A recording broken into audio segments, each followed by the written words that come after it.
আপনারা কি জানেন কিয়ামতের ময়দানে আল্লাহর কাছে বান্দা কোন আমল করলে হিসেব ছাড়া জান্নাতে যাবে? জানেন কেউ? বলতে পারেন কেউ? ভাই, আল্লাহর কাছে হিসেব দিয়ে জান্নাতে যাওয়া কি সহজ কাম না কঠিন কাজ? আরে আল্লাহর কাছে তো অনেক দূরের কথা। আপনি যে প্রতিষ্ঠানে চাকরি করেন তার মালিকের কাছে, উপরস্থ বসের কাছে একেবারে পুঙ্খানুপুঙ্খ করে প্রতিটা পয়সার হিসাব দিয়ে একদম সবকিছুতে পারফেক্টনেস প্রমাণ করা, এটাই তো একটা কঠিন কাজ, দুঃসাধ্য কাজ। সেখানে সারা জীবনের হিসাব আল্লাহর কাছে দিয়ে পাই পাই করে তারপর আপনি জান্নাতে যাবেন, বিষয়টা এত সহজ না। তাহলে হিসেব ছাড়া আল্লাহ তাআলা এমনিতে বলবেন হিসাব টিসাব নাই, তোমাকে এমনি জান্নাতে দিলাম, এটা চান আপনারা? দেখুন কোরআনে কারীম আল্লাহ তাআলা বলছেন ইন্নামা ইউওয়াফাস সাবিরুনা আজরাহুম বিগাইরি হিসাব।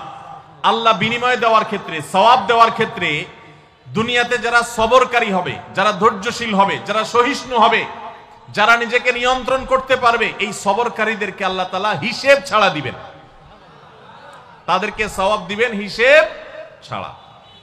তাহলে আপনি যখন আপনার কর্মস্থলে থাকবেন আপনাকে ধৈর্য ধারণ করতে হবে। আপনি যখন পাবলিক পরিবহনে উঠবেন আপনার মাথা ঠান্ডা রাখতে হবে। আপনি যখন আপনার বাসা বাড়িতে থাকবেন আপনার মাথা ঠান্ডা থাকতে হবে। মাথা গরম হয়ে যায় যাদের, হট মেজাজ যারা, কথায় কথায় মাথা গরম হয়ে যায়, ধৈর্যহীন হয়ে যায়, যেখানে সেখানে গন্ডগোল বাধায় দেয়, মারামারি বাধায় দেয়, ধৈর্য সহ্য বলতে কিছু নাই, এই লোকগুলো কিন্তু এই সৌভাগ্যবান মানুষদের কাতারে শামিল হতে পারবে না। ঠিক একইভাবে দাম্পত্য জীবনে সুখী হতে হলে সবর এবং শকর, এই দুইটা মূল মন্ত্রের কোনো বিকল্প পথ খোলা নেই। সেটা স্বামীর জন্য প্রযোজ্য, স্ত্রীর জন্য প্রযোজ্য। স্বামী হিসাবে আপনি স্ত্রীর অনেক অনিয়ম দেখতে পাবেন, অনেক কিছু দেখতে পাবেন, আপনার আকাঙ্ক্ষা, আপনার চাহিদা প্রত্যাশার বিপরীত, আপনাকে সবর করতে হবে। ভাইরা আমার, আমাদের প্রিয় নবী সাল্লাল্লাহু আলাইহি সাল্লামের দাম্পত্য জীবনে কিন্তু টুনটান সমস্যা হয়েছে। আপনারা মনে করতে পারেন নবী সাল্লাল্লাহু আলাইহি সাল্লামের ঘর, ওনার স্ত্রীগণ সাহাবী, তারা উম্মুল মুমিনিন আমাদের মা, এত মর্যাদাবান মানুষ তারা, তাদের আবার ঝামেলা হয়েছে। ভাই, দাম্পত্য জীবনে টুকটাক সমস্যা তাদেরও হয়েছে। প্রিয় নবী সাল্লাল্লাহু আলাইহি সাল্লাম নিজে একদিন বাসা ছেড়ে মসজিদে নববীতে এসে মন খারাপ করে বসেছিলেন, তিনি বাসায় যাচ্ছেন না, অভিমান করে।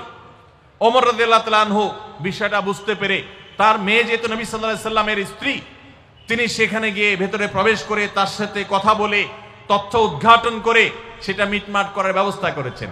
স্বয়ং নবী করিম সাল্লাল্লাহু আলাইহি সাল্লামের জামাতা, ইসলামের চতুর্থ খলিফা আলী রাদিয়াল্লাহু তাআলা আনহু, তার মতে এত মর্যাদাবান মানুষ, তার ঘরে স্ত্রী হিসাবে আছেন কে? মুহাম্মদ সাল্লাল্লাহু আলাইহি সাল্লামের মেয়ে, জান্নাতে নারীদের সর্দার ফাতিমা রাদিয়াল্লাহু তাআলা আনহা। এত বড় মানুষ তারা, স্বামী স্ত্রী দুইজন, দুই দিককার নেতৃত্বে, একজন যুবকদের নেতৃত্ব দিবে, আরেকজন জান্নাতি যুবতীদের, নারীদের নেতৃত্ব দিবে।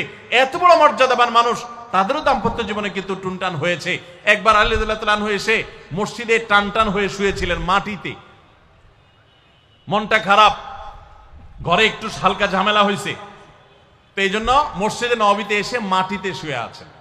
নবী করিম সাল্লাল্লাহু আলাইহি ওয়াসাল্লাম দেখে বুঝতে পেরেছেন, টের পেয়ে গেছেন যে কিছু একটা হয়েছে বাসায়। তখন তিনি জামাইকে ডেকে বললেন, কমিয়া আবা তুরাব, এ মাটির বাপ, মাটিতে শুয়ে আছেন, এজন্য রসিকতা করে বললেন, এ মাটির বাপ উঠো, দাঁড়াও দেখি কি হয়েছে বলো। ভাইরা আমার, দাম্পত্য জীবনে টুকটাক সমস্যা হবেই হবে। যারা বিয়ে করেন নাই আগে থেকে প্রস্তুত থাকেন,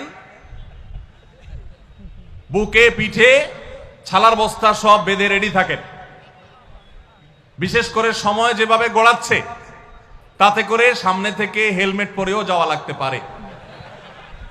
শুধু যাওয়া না, বাসায় ঢোকার সময় বাইক থেকে নামার পর হেলমেটটা আগে খুলবেন না, আগে যা বুঝবেন পরিস্থিতি কি, তারপর হেলমেট খুলবেন।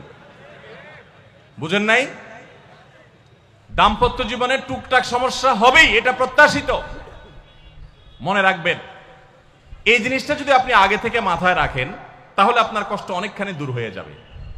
আমরা অনেকে আকাশ থেকে নেমে পড়ি, কি বলে, এত বড় সাহস, এই কথা বলতে পারে কেন? ভাই আশ্চর্য হচ্ছেন কেন? এর চেয়ে বেশি কথা বলতে পারে, মাথা বাড়ি মারছে, আরে ভাই ছুরি মারে নাই যে শুকর আদায় করে। বুঝেন নাই কথা? একই কথা বোনদের জন্য প্রযোজ্য। আমার মা বোন যারা শুনছেন তাদেরকে বলছি, আপনার স্বামীর একটা কথা শুনে আপনি আকাশ থেকে নেমে পড়ছেন, আকাশ ভেঙে পড়ছে মাথার উপরে, কি এটা বললো সে, আপনি ডিপ্রেসড হয়ে যাচ্ছেন। আরে বোন, ডিপ্রেসড হচ্ছেন কেন? এটা কেন? আরো শক্ত কথা আপনাকে বলতে পারে, এটা আপনি মাথায় রাখেন, কারণ দিন শেষে তিনি মানুষ, তার ভুল হতে পারে। একটা সময় তিনি তার ভুল বুঝতে পারেন। দাম্পত্য জীবনে যদি স্বামী স্ত্রী উভয়ে যদি ধৈর্যশীল না হয়, সবরকারী না হয়, হুটহাট রিয়াকশন করে ফেলে, কখনো দাম্পত্য জীবনে সুখী হওয়া সম্ভব নয়।